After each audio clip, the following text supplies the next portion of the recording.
according to some stories, chemistry has been around for 5,000 years, but in the form of art. It's coming from alchemy, the art of alchemy. People were trying to get rich by converting copper to gold, converting lead to silver.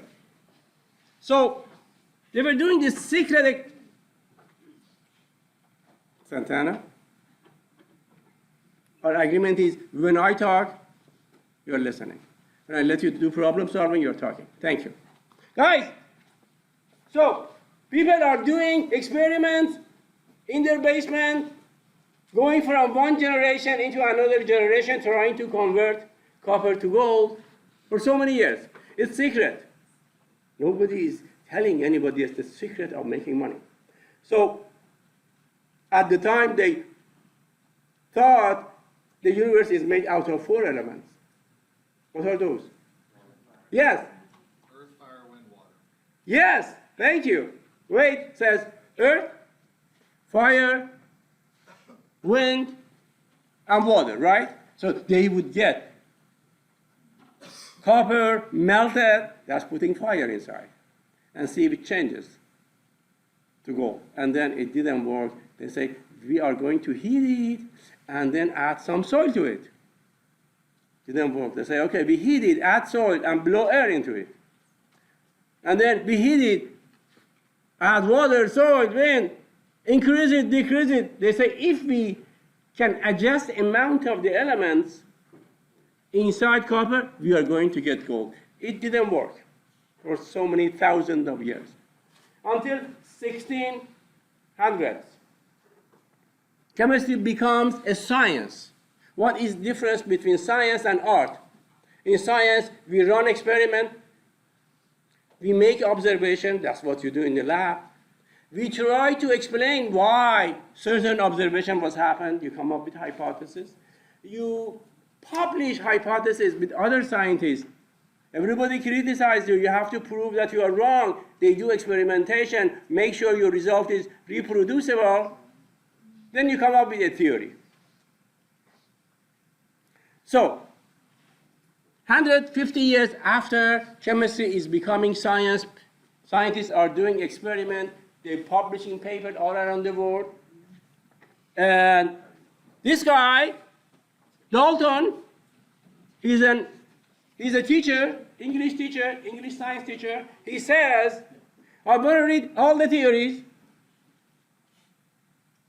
and I want to understand, what do we know about the nature of matter? What is matter made of?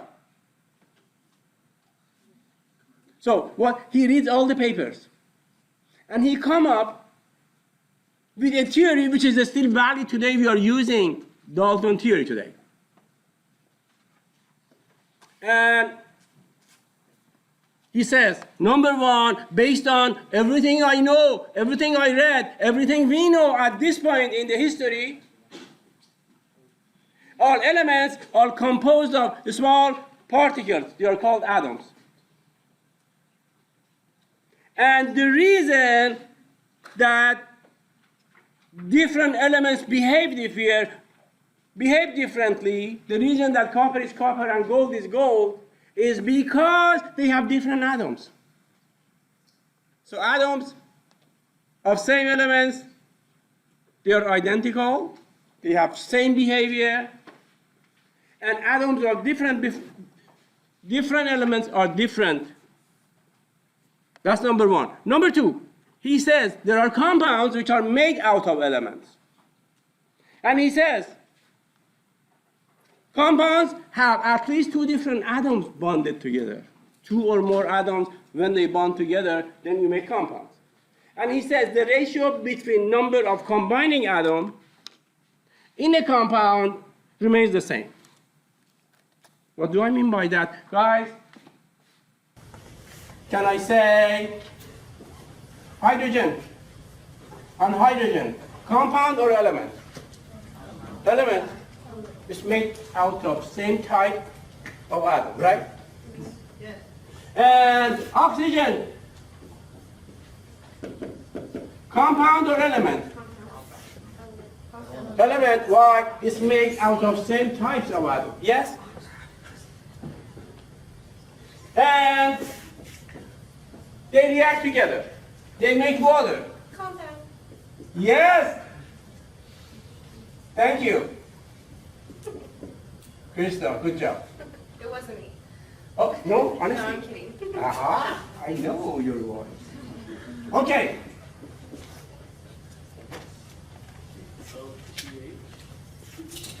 Do I need two of these?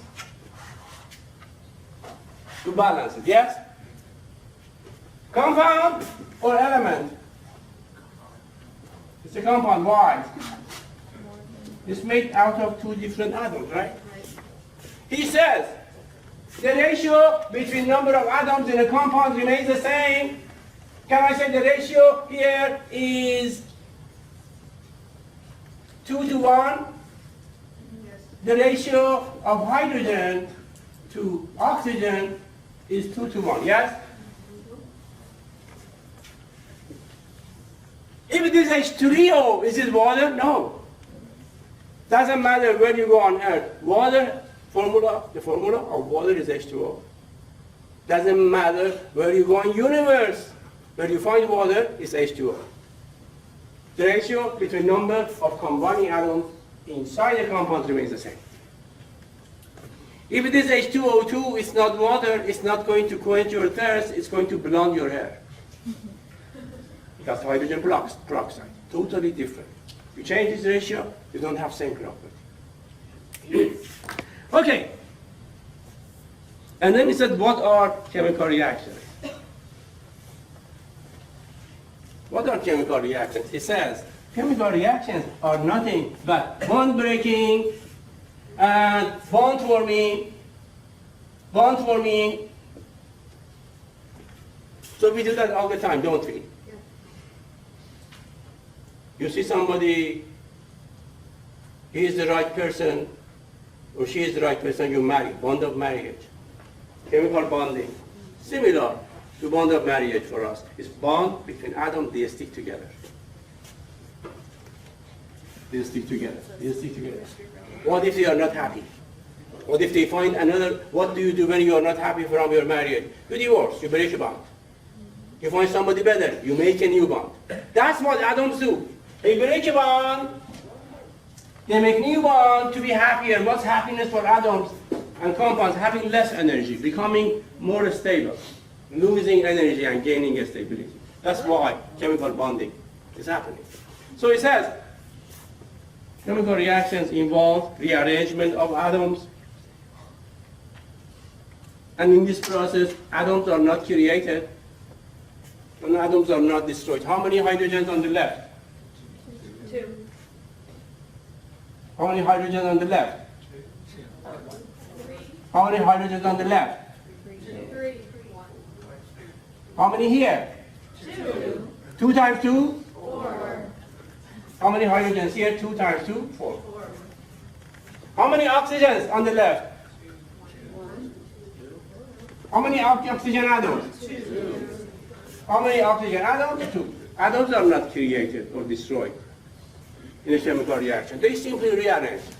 They break a bond and they make a bond. That's what chemistry is all about. So Dalton says, everything in our universe is made of atom. Immediately scientists, once they accept the concept, they go to the lab. Let's find out what is atom made of. What's inside atom of copper, which makes copper different from atoms of gold? Why gold behave differently? So this is the experiment. Let me turn off the light. I am hoping that you can see. Do you see a blue light here? This was called glow tube or cathode ray.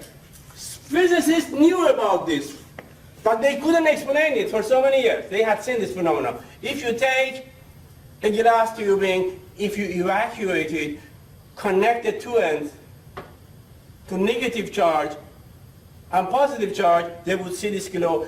This glow would only be seen if I have a phosphorescence covered on the plate. Do you see that?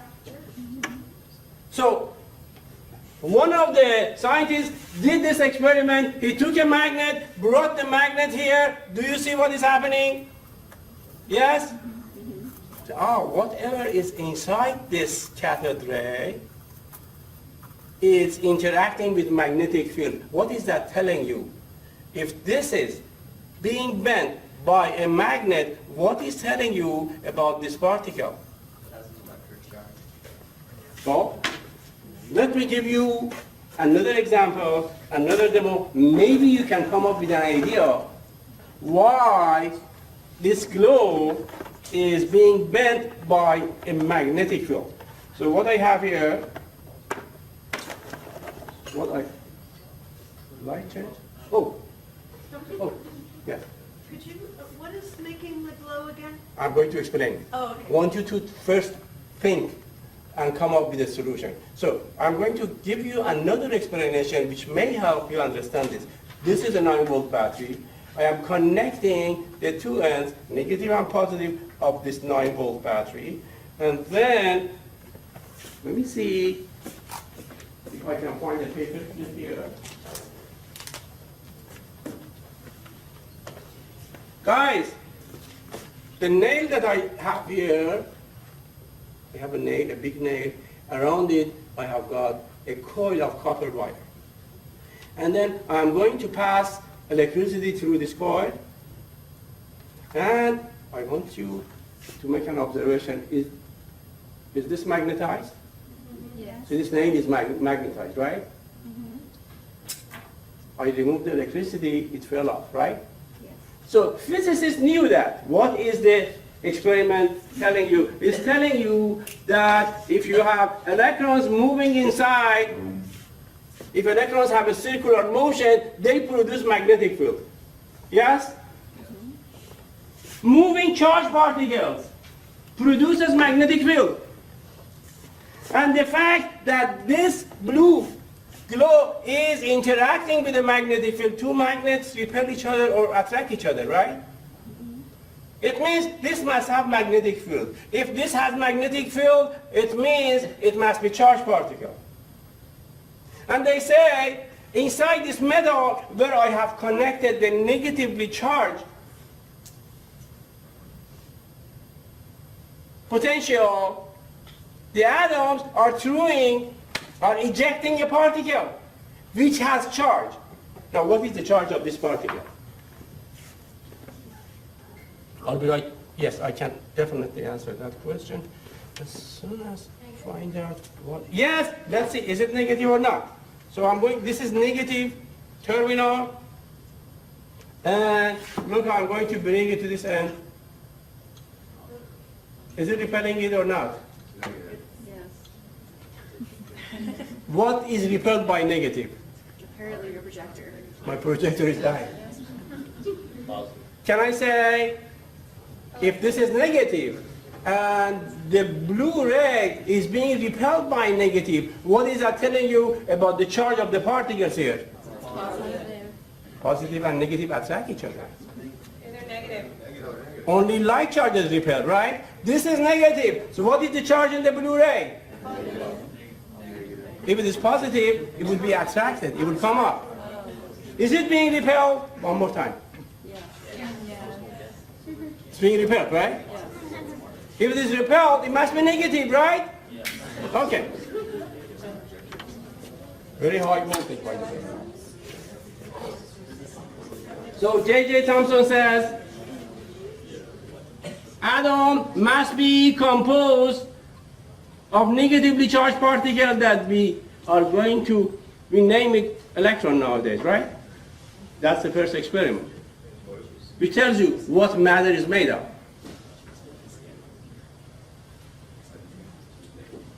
So guys, does the amount of repulsion depends on the charge of the particle, charge of the electron? If there is more charge in an electron, it's going to be more repelled by negative charge. If it is less charge, it's going to be less repelled. So if I measure amount of repulsion, and I know the negative charge, I can calculate. There was a formula by physicists. They can measure the charge. But also mass is important.